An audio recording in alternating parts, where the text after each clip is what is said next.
Station, this is your president. Do you hear me? Station, this is Houston. Are you ready for the event? Yes, we're ready for the event. White House, this is Mission Control, Houston. Please call station for a voice check. Do you hear me?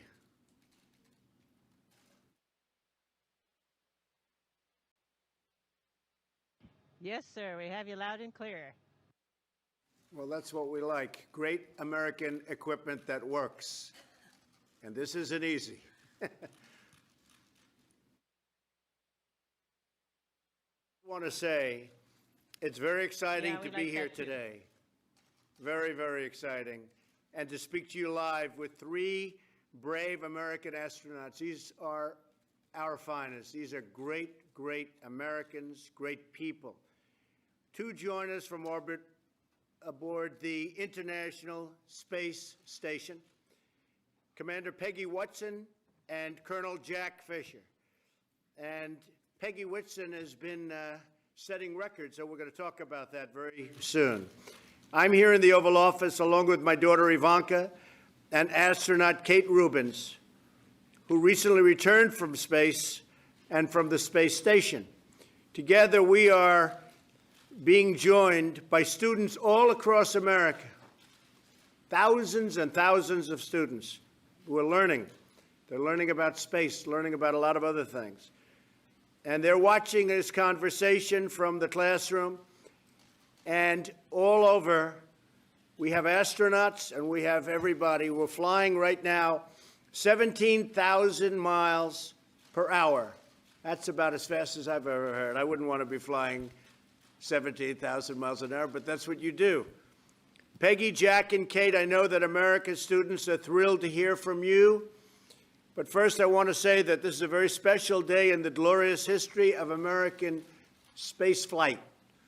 Today, Commander Whitson, you have broken the record for the most total time spent in space by an American astronaut, 534 days and counting. That's an incredible record to break. And on behalf of our nation and, frankly, on behalf of the world, I'd like to congratulate you. That is really something. And I'd like to know, how does it feel to have broken such a big and important record?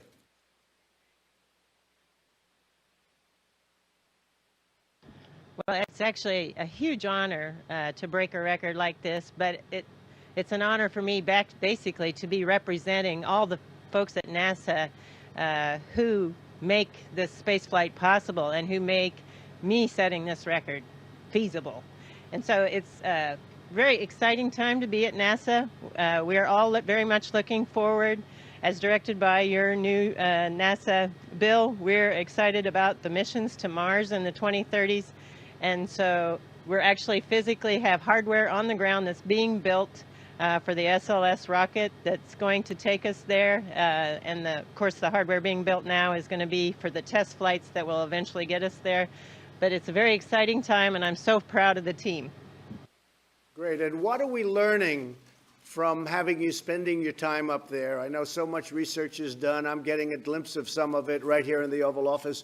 What are we learning by being in space?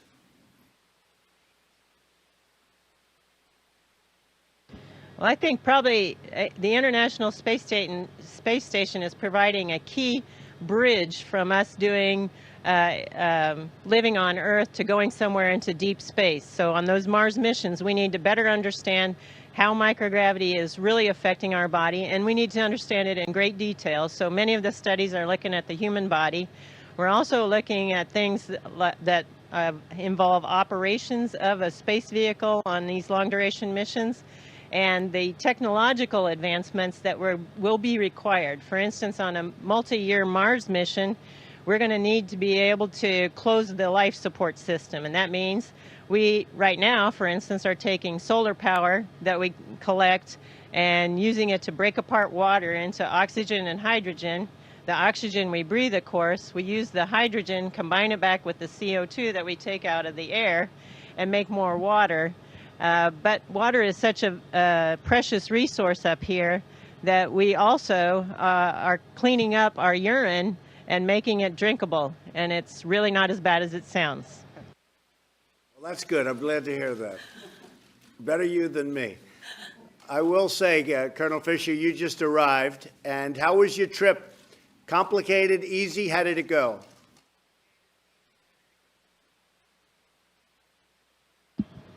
Oh, sir, it was awesome. It made even my beloved F-22 feel a little bit underpowered. It was, I launched in a Russian vehicle with my Russian friend Fyodor Yurchikhin from Kazakhstan.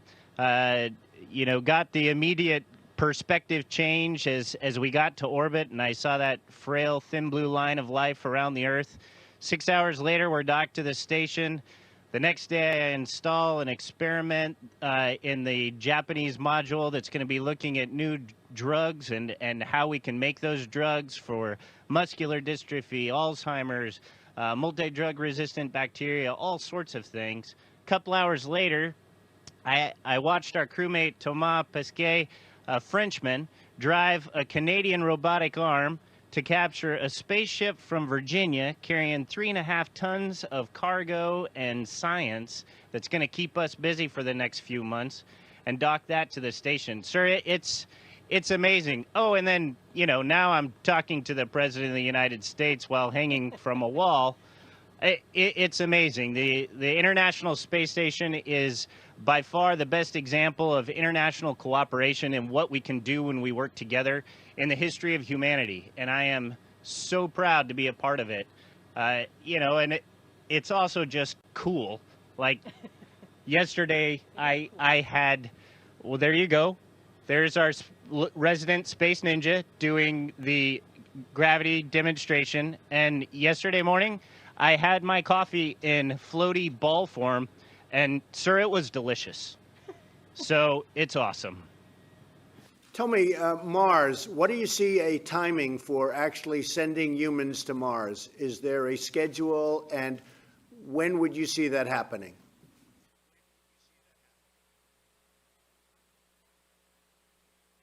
Well, I think as your bill directed, it'll be approximately in the 2030s. As I mentioned, we actually are building hardware to test the new heavy launch vehicle, and this vehicle will take us further than we've ever been away from this planet. So, unfortunately, spaceflight takes a lot of time and money, so getting there will require some international cooperation to get it to be a planet-wide approach in order to make it successful, just because it is a very expensive endeavor, but it is so worthwhile doing. Well, we want to try and do it during my first term, or at worst during my second term, so we'll have to speed that up a little bit, okay?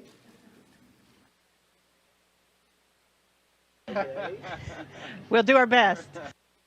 You will, and I have great respect for you folks. It's amazing what you do, and I just want to introduce another great one.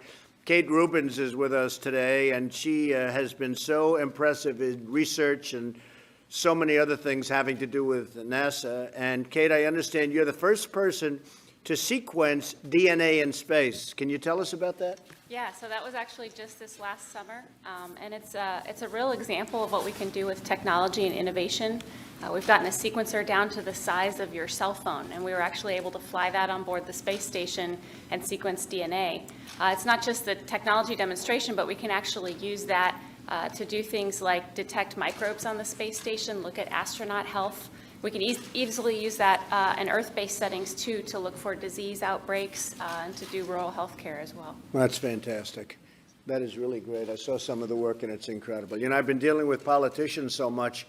I'm so much more impressed with these people. You have no idea. Now, speaking of another impressive person, Ivanka, you've been very much interested in this program. Tell us something about it.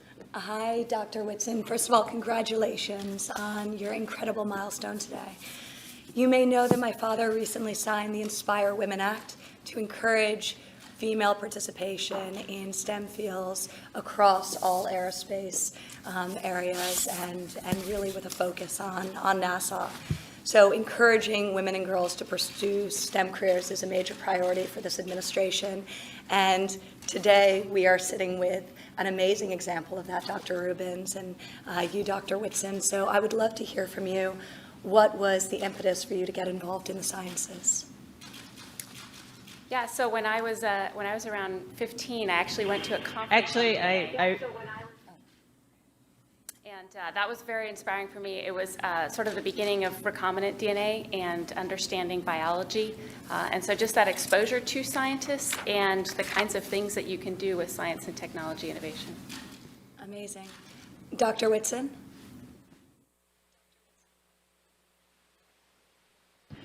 For me, it was actually the Apollo program was my inspiration, and that was when it became a dream to become an astronaut. But I don't really think it became a goal until I graduated from high school when the first female astronauts were selected.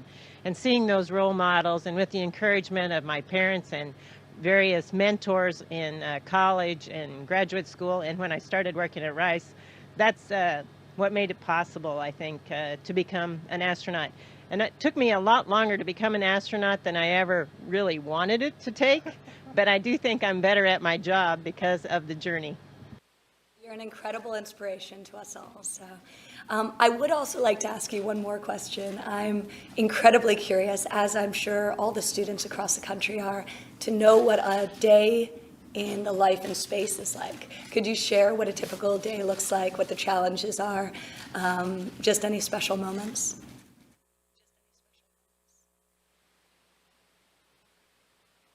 Well, a typical day, we wake up and look at the messages from the ground because we have a huge ground team that's working overnight to prepare, changes or the details of the tests that we're going to be performing over the course of the day. So first thing I do is check out that, see what's changed. But on any given day, it can be so dramatically different. On one day, we might be focusing on science. On another day, we might be repairing the carbon dioxide removal system. On another day, soon, Jack and I are going to do a spacewalk. We talked about last Saturday, we did robotics operations. I love the diversity of the different activities that we do. Plus, we have over 200 investigations ongoing on board the space station, and I just think that's a phenomenal part of the day. Of course, there's also just the living and on board the space station. It's such a unique and novel environment, nothing that we're used to on the ground. And it's so special to just be in zero gravity. But Jack's the new guy here, and I think he can probably give you a better perspective on what that's like. It's still on. Well, everything here, my dad always said that if you love what you do, you never work a day in your life. And we work really hard up here, but it's not really work. It's just fun. It's like playing Fort almost, only you're changing the world while you do it. And then on the off time, the other morning I was working out, and on our machine that we work out on, right below it is the cupola window. And so when you're on the kind of device where you do crunches, every time you come up, you see out the window. And it's awesome because you kind of go crunch. Oh my gosh, that's beautiful. I got to do that again. Crunch. Oh my gosh, that's beautiful. It's awesome. Everything we do here is fun, and it feels so great to know that we're making a difference on the ground and for the future of humanity as well. So it's an incredible job. You're making a great difference, I have to say. And this is a very exciting time for our country, and you see what's happening with our country in terms of jobs, in terms of business, and there's such excitement and such enthusiasm. Many American entrepreneurs are racing into space. I have many friends that are so excited about space, they want to get involved in space from the standpoint of entrepreneurship and business. Tell us about the opportunities that could exist for the next generation of scientists and engineers. Is that something that you think a student, because you have so many students, hundreds of thousands watching, is that something that you think that students should be focusing, or should they be thinking about other subjects? What do you think are the opportunities for young students wanting to be involved in space?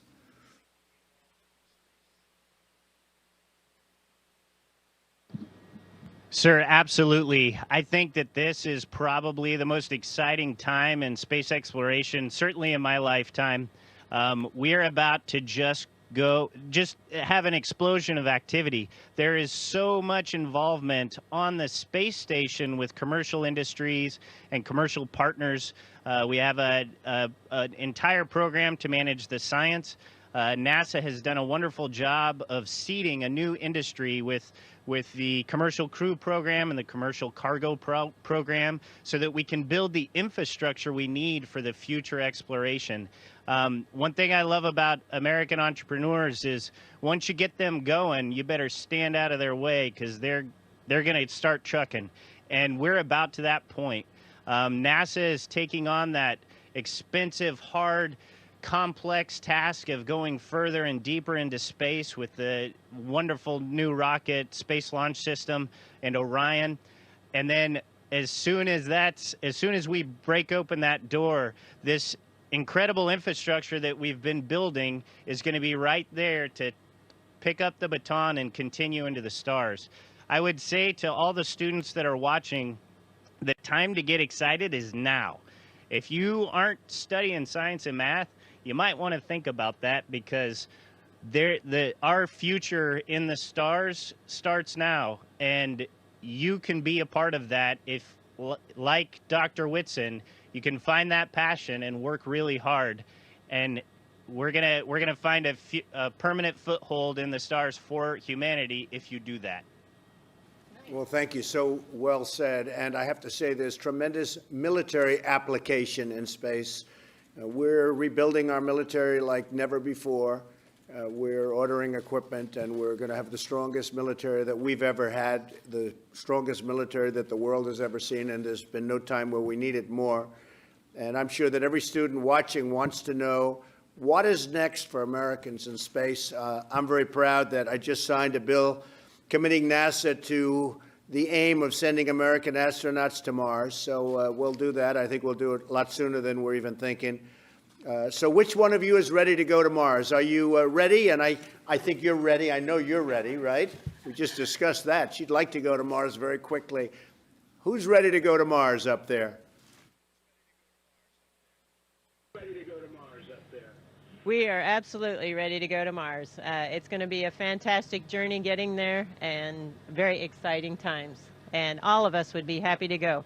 But I want all the young people out there to recognize that the real steps are going to be taken in a few years. And so by studying math, science, engineering, any kind of technology, you're going to have a part in that, and that'll be very exciting. I just want to thank you very much. And Dr. Whitson, congratulations. Amazing. What an amazing thing that you've done. Everybody here, I know your family, but everybody here is incredibly proud of the record you just broke. I hope that every young American watching today finds in your example a reason to love space and think about space, because many great things are going to come out, tremendous discoveries in medicine and so many other fields. So thank you very much. I want to say God bless you. God bless America. We are very, very proud of you and very proud of your bravery. Thank you very much. Thank you very much. Thank you, sir.